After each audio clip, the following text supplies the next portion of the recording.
Piny owacho mar kaunti ma Migori kotenore kod riwruok mar Food and Agriculture Organization kata FAO ochiwo kony moting'o kodhi mar bel maromo tans 10 kod tans 250 mag chiemb dhok ne jopur maromo 1,100 mawuok e gwenge ma oro osebedo ka hinyo e kaunti ma Migori. Jafwambo marwa Jojuma miyowa ler mar wachno.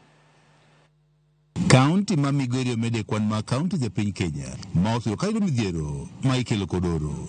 Kaunti ma Migori kodhi biro ka yudo kony ma ichiwo kod riwruogno mar Food and Agriculture Organization kata FAO bang' ka piny owacho mar kaunti ma Migori ne otero ywak margi ne riwruogni. Migori County, led by myself, had occasion to visit with Food and Agricultural Organization and requested support. Eigani kony ma ichiwo kod FAO ma oting'o kodhi mar bel maromo tans 10 kod chiemb dhok maromo tans 250 osekel ne jopur e kaunti ma Migori. That's for agriculture and for livestock. For agriculture we give them seeds, and then for livestock we'll give the range feeds that we have just seen here. This one will make them to at least get production for seeds for food. And the people with animals will feed their dairy animals to get enough milk. Jopur maromo gana achiel kod 500 mawuok e ward 10 kod 2 e kaunti ma Migori mawuok e sab-kaunti ma Nyatike, Suna West kaachiel kod Uriri mabende oro osebedo ka koro hinyo higa ka higa.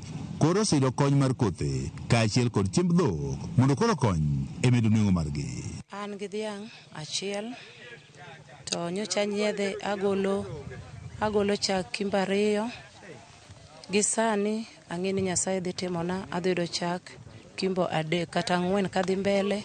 Adhi pidhora gi familina kawamiyo dhok chiemo kawagono chilo.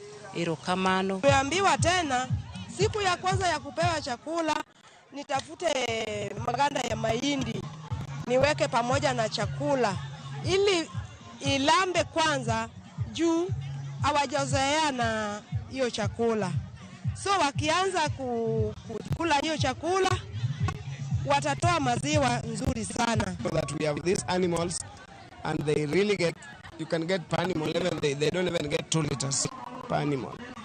And this is based because of lack of good food or good feed for the animals. Governor Migori chila maori kuni uwego maru Suna West kama chili machu kongi ne wacho ne kongi magchi machil kodhi mabel dhiko jopur emedo margi kao kore kothe kod chiemo mar jamni ma imiyo jopur kod 200 jopurgi yudo omenda dariyo kuom ng'ato ka ng'ato.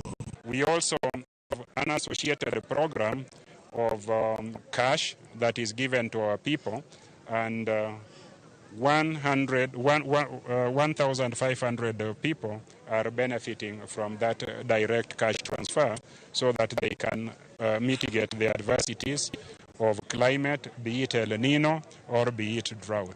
E kinde horo jopur mathoth e kaunti ma Migori to nyigego mag Nyatike, Suna West kaachiel kod Uriri osebiro ka koro wito jambgi nikech nok mar chiemo kaachiel kod pi. George Juma, Ramogi TV, Migori.